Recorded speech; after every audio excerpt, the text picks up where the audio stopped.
ससे सिजन उभरी 84 चंद्रन सवे सिजो बनन 84 चंद्र उभरन पर छा बिलारी पिरिन सब हूंदाई भाया खुदा जो कसम जेकॾहिं महबूब न आहे त हूंदाई हूंदाई आहे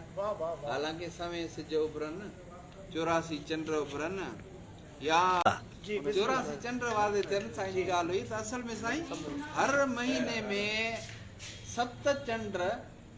रोशन हूंदा आहिनि चोॾहीं जो चंड हिकु सतों 3 चंड चोॾहीं खां पोइ 3 चंड चोॾहीं खां पहिरियां आहे 14 जो त इहे जेकॾहिं असां हिकु साल जा कैलकुलेट कयूं 7 12 84 7 12 84 वाह इहे साल जा चंड वञी था थियनि 84 त लतीफ़ साईं थो चए त साल जा चंड हुजनि समय सिज हुजनि पोइ बि जेकॾहिं महबूब गॾु न आहे त हूंदा ई हूंदा। Subscribe now and press the bell icon. Never miss an update.